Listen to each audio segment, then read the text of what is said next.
It's a Spotify podcast.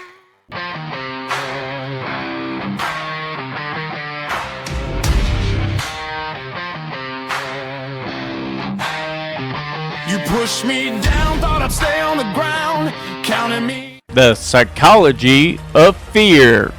Who benefits when you're afraid? Written and narrated by Leroy Nellis. What if I told you that one of the most influential voices in your life doesn't belong to another person? It doesn't belong to the news. It doesn't belong to social media. It doesn't belong to your boss, your family, or even your closest friends. It belongs to fear. Think about that. Fear has probably influenced more of your decisions than you realize. Not because fear is evil, because fear is persuasive. It whispers. Instead of shouts, it convinces. Instead of commands, it doesn't usually say, don't do it. It says, what if? What if you fail? What if they laugh? What if you lose? What if you're wrong? What if you embarrass yourself? What if things get worse? Notice something fear regularly claims: to know the future. It simply asks questions that make uncertainty feel like certainty. Now let me ask you something.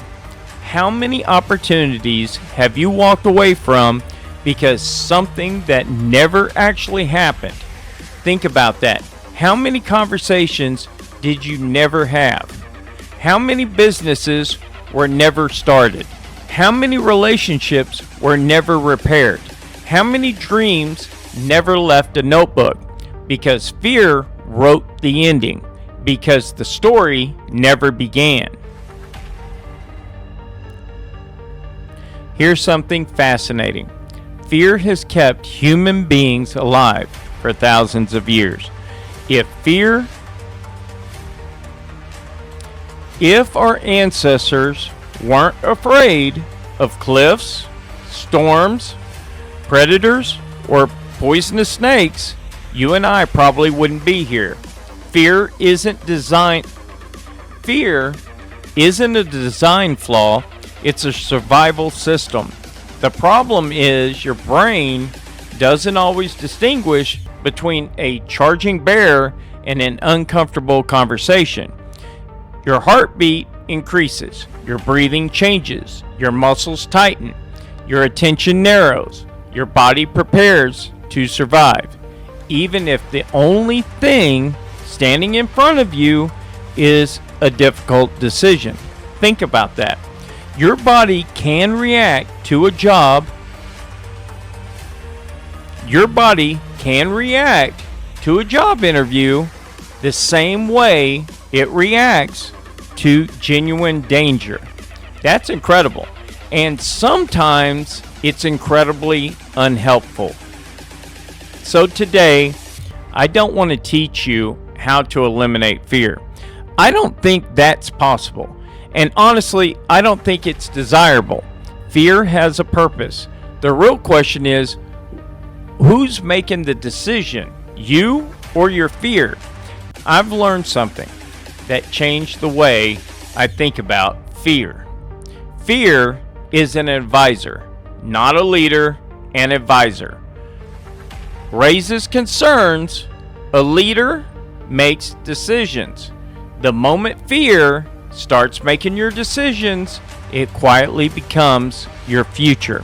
Think about that. If fear decides whether you apply, whether you speak, whether you forgive, whether you leave, whether you begin, whether you try, then fear has taken the driver's seat. And very few people arrive at the life they wanted by letting fear hold the steering wheel. My name is Leroy Nellis. This is Resilience Radio. Today we're talking about the psychology of fear. Not to eliminate it, not to ignore it, but to understand it. Because once you understand how fear works, you stop asking, How do I get rid of it? And you begin asking a much better question. Who benefits when I'm afraid? Let's get into it. Fear is a terrible fortune teller. I want you to think back to something you were absolutely convinced was going to happen. Maybe you thought you were going to fall. No. Maybe you thought you were going to fail. Maybe you thought everyone would reject your idea. Maybe you thought that conversation would end your relationship. Maybe you thought you'd never recover from a setback. Now ask yourself, did it happen exactly the way you imagined? Probably not. Sometimes things were better, sometimes they were worse, but almost never were they identical to the story fear created. That's because fear isn't predicting the future, it's preparing you for possibilities. Those are different things. Think about weather. Think about a weather forecast. If the forecast says there's a chance of rain, you might bring an umbrella. That's wisdom. But if you cancel every outdoor plan for the next 6 months because it might rain, that's no longer preparation. That's surrender. Fear works the same way. Healthy fear says prepare. Unhealthy fear says don't begin. That's a crucial difference. Fear often speaks with absolute certainty. This will never work. They'll never understand. They'll never recover. You'll notice something. Fear loves the words. Always and never. Reality rarely does. Life is usually more complicated, more surprising, and more hopeful than fear is willing to admit. Here's the first framework I want you to remember. The fear filter. Whenever you're about to make an important decision, ask yourself, am I responding to evidence or to an imagination? Because fear often dresses imagination in clothes of certainty. When fear is your friend. Before we go any further, I want to make something clear. Fear is not the enemy. Think about that. Without fear, our ancestors wouldn't have had survived. Without fear, you might walk into traffic, touch a hot stove, or ignore a tornado siren. Fear has a purpose. It tells us to pay attention. The problem isn't fear. The problem is when fear starts making decisions that wisdom should be making. There's a difference. Healthy fear says, slow down. Unhealthy fear says, don't move. Healthy fear says, prepare. Unhealthy fear says, quit. Healthy fear says, look before you leap. Unhealthy fear says, never jump. Think about that. One version of fear protects your future, the other steals it. Imagine standing at the edge of a mountain. Healthy fear says, watch your footing. Unhealthy fear says, never climb mountains. Again. Unhealthy fear says, never climb mountains again. Same emotion, completely different outcomes. The goal isn't to eliminate fear. The goal is to teach fear its proper job. The fear filter. I told you earlier about the fear filter. Let's make it practical. Whenever fear shows up, ask 2 questions. Question number 1. What facts do I actually know? Not assumptions, not predictions, facts. Question number 2. What story is fear adding? Let's say your boss says, I need to see you tomorrow morning. Let's say your boss says, I need to see you tomorrow morning. The fact your boss wants to meet tomorrow, now listen to fear. I'm getting fired. They found out. This is going to be terrible. Those aren't facts. Those are chapters. Fear started writing. Those are chapters fear started writing. Maybe the meeting is about a promotion. Maybe it's about a new project. Maybe it's about nothing. You've imagined. Fear filled in the blanks. And our brains are remarkably good at believing the stories we write ourselves. The possibility test. Fear asks one question over and over again. What if everything goes wrong? That's a reasonable question. Sometimes. But here's another question. What if it goes right? Think about that. Why do we spend so much time imagining disaster and so little time imagining success? Neither question predicts the future. One narrows your vision, the other expands it. Imagine someone thinking about starting a business. Fear says, what if I lose everything? Wisdom asks, what if I build something meaningful? Imagine asking someone on a date. Fear says, what if they reject me? Wisdom asks, what if they say yes? Think about public speaking. Fear says, what if I embarrass myself? I should know this. What if someone hears something that changes their life? That's what I hope. The facts didn't change, only the question changed. And better questions often create better decisions. The control circle. Here's another framework.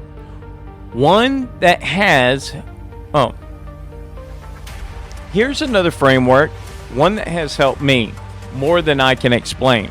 I call it the control circle. Draw two circles in your mind. The outer circle contains everything you can't control.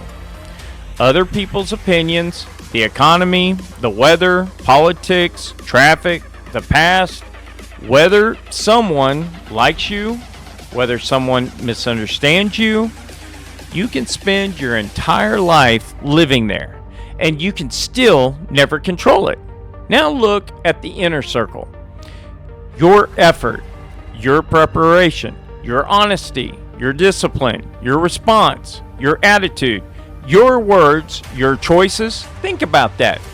Peace begins when you can stop living. Peace begins when you stop trying to control the outer circle and start investing in the inner one. Fear loves the outer circle because it focuses on uncertainty. Wisdom lives inside the inner circle because that's where action lives. Why fear sells. Have you ever wondered why fear gets so much attention? Think about that. Headlines, breaking news, social media, advertisements, political campaigns. Sometimes fear spreads faster than hope. Why? Because your brain is wired to notice danger. Thousands of years ago, missing one threat could cost you your life. Missing one opportunity usually doesn't. So your brain developed a negativity bias. It pays extra attention to potential danger. That's useful when there's a bear. That's useful when there's a bear outside your cave. It's less useful when you're scrolling through headlines designed to capture your attention. Think about that. The human brain often treats possibility like probability. Just because something could happen, it doesn't mean it's likely to happen. That's important. Fear often asks, could this happen? Wisdom asks, how likely is it? Those are very different questions. The next time someone tries to sell you something using fear, pause. Ask yourself, am I making this decision because I understand the situation or because someone made me afraid? That's a question worth asking every single time.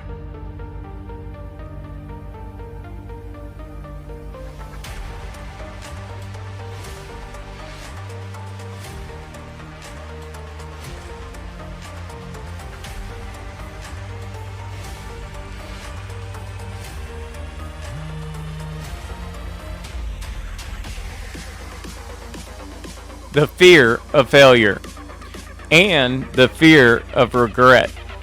I want to ask you something. Which is heavier, failure or regret? Most people would probably say failure.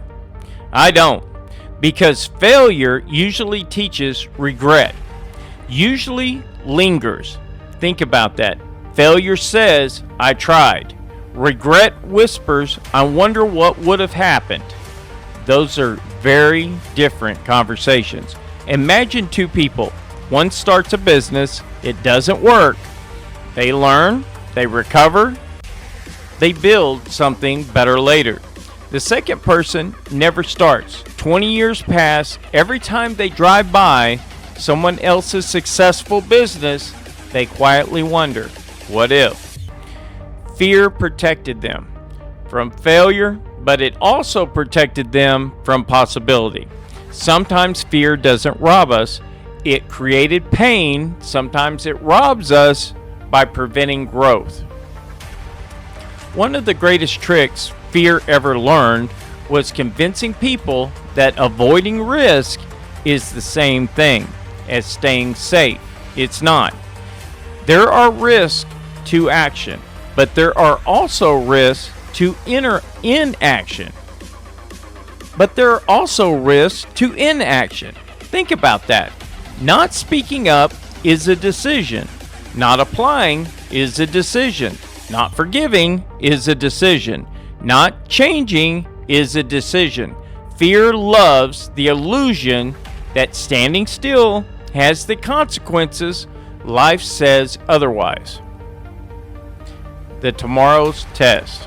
Here's another framework that has helped me through some difficult moments. I call it the tomorrow test. Whenever fear starts shouting, ask yourself 3 questions. Will this matter next week? Will it matter next month? Will it matter next year? Think about that. Sometimes today feels enormous because we're standing inside it, but time changes perspective. Remember something that completely consumed you. 5 years ago, you probably struggled. You probably struggled to remember it. Not because it wasn't real, because life kept moving. Fear often magnifies the present. Wisdom considers the future. Now, there's exceptions. Some decisions absolutely matter.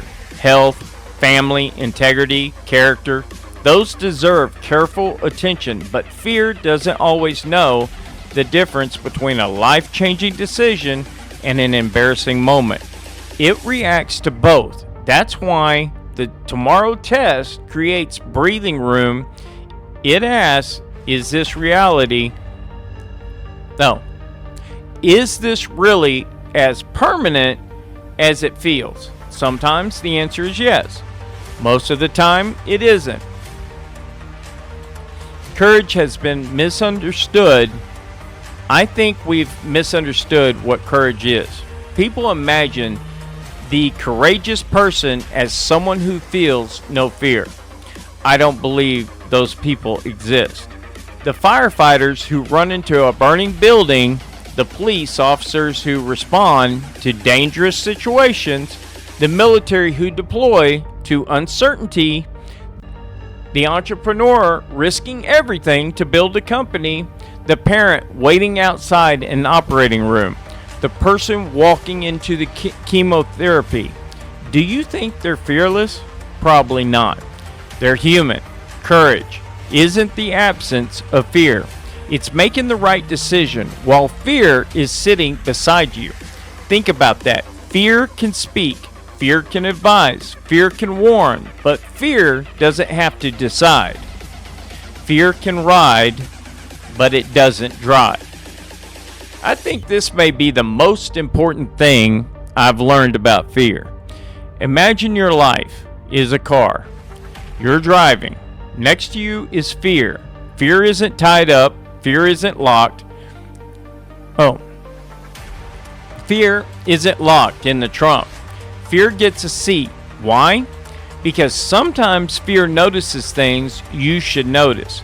A dangerous road, a bad investment, an unhealthy relationship. Fear has value, but here's the rule. Fear doesn't get the steering wheel. Think about that. Too many people either ignore fear or obey it completely. Neither approach is wise. Instead, acknowledge it, listen to it, question it, then decide for yourself, because once fear starts driving, your destination quietly changes.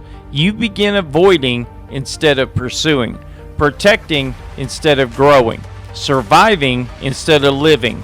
And one day you wake up, not because life went wrong, but because fear successfully convinced you never to discover what was possible. That's the tragedy. Not failure, not finding out who you might have become.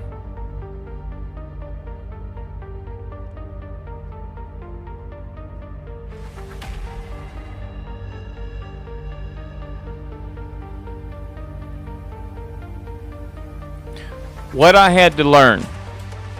I've spent a lot of time thinking about fear. Not because I wanted to, because life gave me plenty of opportunities to meet it. Recently. And here's what I discovered. Fear has a very convincing voice. It sounds logical. It sounds reasonable. Sometimes it even sounds responsible. It tells you to wait a little longer, to prepare a little more, to think about it one more time, to stay where it's familiar, to avoid the risk, to avoid the disappointment, to avoid the possibility of getting hurt. And sometimes that's exactly the right advice. But not always, because there comes a but not always. Because there comes a moment when preparation quietly becomes procrastination, when caution becomes avoidance, when protecting yourself starts preventing you from becoming yourself. Think about that. Sometimes the greatest danger isn't taking the leap. Sometimes the greatest danger is spending your entire life standing at the edge. Who benefits when you're afraid? I want to return to the question we started with. Who benefits when you're afraid? Sometimes, no one. Fear is simply your brain trying to protect you. But sometimes fear becomes useful to other people. If you're afraid to ask questions, you never discover answers. If you're afraid to speak, your ideas remain unheard. If you're afraid to set boundaries, other people decide where they belong. If you're afraid to begin, nothing new ever begins. Think about that. Fear doesn't always build walls. Sometimes it quietly convinces you to build them yourself. And once that happens, you don't need someone else to hold you back. You're doing it for them. The chair beside you. I want you to imagine one last picture. Imagine you're sitting at the table. Across from you is your future. Beside you is fear. Fear leans over and whispers, "What if this goes wrong?" Your future doesn't interrupt. It simply waits. Now imagine another voice, quieter, calmer. It asks, "What if this matters?" Fear says, "You might fail." Wisdom says, "You might grow." Fear says, "They'll judge you." Wisdom says, "They're allowed to." Fear says, "Stay where it's safe." Wisdom says, "Nothing grows inside a comfort zone." Think about that. Fear and wisdom will always sit at the same table. Your job isn't to silence fear. Your job is to recognize which voice should cast the final vote. The final question. I want to leave you with one question. Not one you'll answer tonight, one you'll answer for the rest of your life. The next time fear speaks, don't ask, how do I make this feeling disappear? Ask something better. What decision would I make if fear was the only advisor and not my leader? Sit with that, because your answer may quietly change the direction of your life. My name is Leroy Nellis. This is Resilient Radio. Fear is one of the oldest companions the human race has ever known. It has protected explorers before they crossed the oceans. It has protected parents raising children. It has protected workers coming home with safety. It has protected civilizations for thousands of years. Fear deserves our respect, but it should never receive our surrender. Remember this: fear can warn you, fear can prepare you, fear can slow you down when slowing down is wise, but fear was never meant to become the author of your future, because the greatest chapters of your life will almost always begin with uncertainty. Not certainty, uncertainty. Every meaningful relationship began before you knew how it would end. Every successful business began before anyone knew it would succeed. Every act of courage began before there was a guarantee. Life has never promised certainty.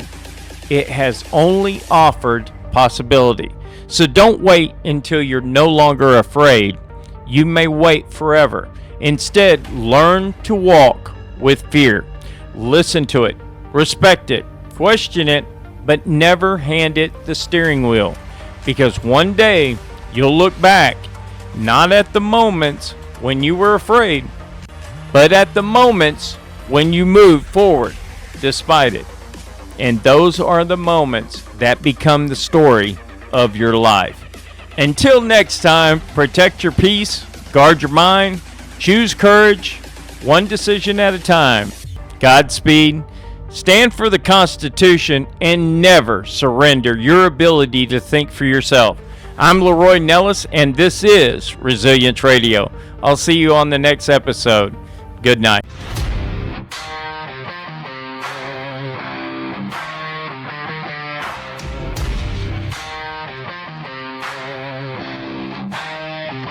You pushed me down, thought I'd stay on the ground, counting me out like the numbers didn't matter. But pressure builds diamonds in the dark, and I've been sharpening my edge in the chatter. Every scar turned into strategy, every setback fueled my clarity. I took the hits, learned the game, turned my losses into flame. Now I'm coming back strong, and you'll remember my name. I'm rising through the fire.